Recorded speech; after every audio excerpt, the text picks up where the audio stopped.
20th Century Mod Newscast, the news for modernistic views. My name is Sonja Ortega. I'm Carol Hughes. And I'm Natasha Turner. And today we are going to start with Miss Carol. Okay, whenever you're ready. Okay. June 28th, on 1914, future heir to Austrian-Hungary Empire, Franz Ferdinand and his wife Sophie were assassinated, which started World War I. On May 7th, 1915, the British ocean liner, the Lusitania, sunk. On April 6th, 1917, the United States declared war on Germany. On January 8th, 1918, Woodrow Wilson issues the 14 Points of Peace. On November 11th, 1918, on the 11th day of the 11th hour of the 11th month, the war ended. And June 28th, the Treaty of Versailles ends the war officially. 20 years later, on August 23, 1939, Germany and Soviet Union sign a Nazi-Soviet non-aggression pact. On September 1, 1939, Germany invades Poland, starting World War II. September 3, 1939, Britain and France declare war on Germany. And December 7, 1941, Japan launched an attack on Pearl Harbor. June 6, 1944, is D-Day. February 4th, 1945, is the Yalta Conference. April 12, 1945, Roosevelt dies. On April 30th, Hitler commits suicide. On August 6, 1945, U.S. drops bombs on Hiroshima. And on August 9, 1945, U.S. dropped bombs on Nagasaki. And that is... Many lives were lost during World War I and World War II. One such life was Wilfred Owen. We're going to cut over to Guy Cuthbertson, who has the rest of the story.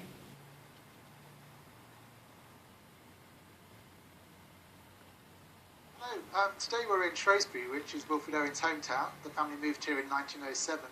And I'm standing by the Charles Darwin statue, which is by the library, which is where Wilfred Owen used to come for books, but also for the natural history exhibits and the archaeology exhibits, which were in the museum, which was also part of the library in those days. We're in Shrewsbury because not only is it where the family lived from 1907, but it's also where, rather memorably and poignantly, the telegram arrived on the 11th of November 1918 to announce that Wilfred Owen had been killed on the Western Front. A little over a century ago, we might have seen Wilfred Owen coming along this passageway to the library. A young man in his teens who hadn't quite decided where his life was going to go yet, or what he would do career-wise, or indeed whether he might go off to university. Wilfred Owen was still a slightly nervous young man, not yet with the moustache, not yet with the familiar face that we know from so many photographs. To stand here in Shrewsbury in the park with Shrewsbury School behind us is to get a sense of Wilfred Owen as an outsider, particularly when he was a young man, because Shrewsbury School is the school that he didn't go to. It's the prestigious boarding school in Shrewsbury, lifted up above us on the high ground above the river. And Wilfred Owen, throughout his short life, felt quite bitterly that he had been denied things, particularly education, a prestigious school, and also then Oxford University, which is where he really wanted to go, but never got the chance. Anyone looking at Wilfred Owen's poetry will get a sense of a man who was an outsider, a man who will question the war and the reasons behind it and for it. But also to come to Shrewsbury, you get a similar sense of a young man who wouldn't quite know his way in the world at that stage when he was a teenager. A man who wanted to go to a decent school but never quite had the opportunity. A man who wanted to be a poet but didn't really quite know how to achieve that. There's a sense of Wilfred Owen of a restless young man. Wilfred Owen was always in search of an adventure of some kind or other, indeed even during the war. Even though he might like to think of him as being someone opposed to the war, he wasn't quite aware of its adventurous possibilities. And as a young man in Shrewsbury, he would often dream of going elsewhere or achieving some success in London perhaps, or in Paris, or in some other literary quarter. Thanks, Guy. And now we're going to go to Sonja Ortega with the scientific breakthrough. Scientific breakthrough today. One big element that actually ended World War II was actually the big bomb dropping created by none other than Sir Albert Einstein. Many people believe he was actually for the bombing, whereas, as a matter of fact, he was actually in most of the riots that were against it. He actually wanted to use science to discover the theory of how to split atoms, and you can see the destructive power because of this. Albert Einstein, many of you may know him, he is the late and great scientist. At the age of 26 in the patent office, he actually created his theory of relativity. The theory of relativity created a lot of philosophical changes during this time period, many of which had to do with his modernistic viewpoints and how science needs to have questions. You have to have questions to gain more knowledge, and you have to press on and find more answers that way. Albert Einstein actually used relativity to say that time is relative and based on perspective of where you are and what you are doing in that current period in time. So because of his viewpoints, we have had many scientists that have had many technological views that have changed. We have had many types of industries that have come from this. And now we're going to turn to Natasha for the future forecast. Thanks, Sonja. So let's look at our future forecast today, people. Okay, so we have coming up, we have England and France are going to be rebuilding when the war goes down, rebuilding goes up. Okay, so, and then we're going to have Churchill's Iron Curtain speech. And that is going to lead into our Cold War, folks.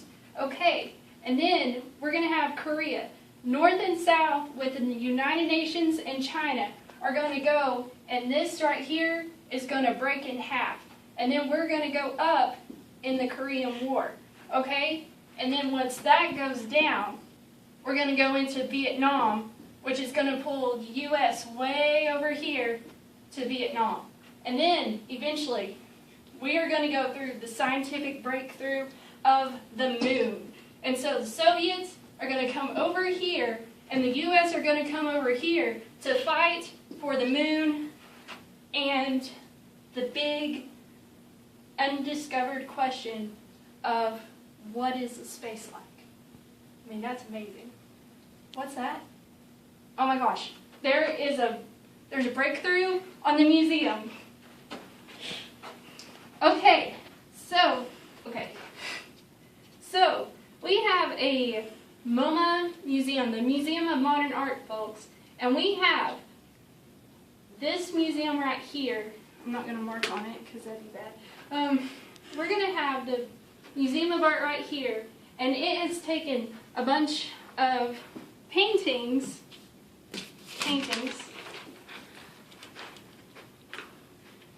with these main artists and many more. But we're going to highlight on these people. So we have Matisse, which has the style of Fauvism. Now this painting right here is called the Desert Harmony in Red in 1908. And Matisse, he created bold forms with color, lots of color, red. And we have this setting inside as well as outside. It's very pretty. Okay, so now we have Picasso with Cubism, which is going to create all these different geometric shapes all in here with shading. It's pretty spiffy. So this is his Reservoir Porta in 1909, and it has a bunch of abstract with it. There's a bunch of abstract going on with still life. And then you have the shifting shapes and volumes, which creates almost like a 3D painting, but on a thin sheet of paper. Okay, so now we have Gabo with his structure of geometric abstraction. We have this very, design with strings going every which way. And it has geometric patterns. And then we have a bunch of construction going on with constructivism. Okay, now we have the Dada movement. And this is the anti-art movement. So what we're going to take is a bunch of different art forms already made, and we're going to copy, cut, and paste. This is not copyright because this is an actual movement. Anyways, so we're going to take a bunch of these posters, and we're going to put them together to create a bigger picture. And it's going to be a big collage of all these different pictures to create one big picture. So here we would have the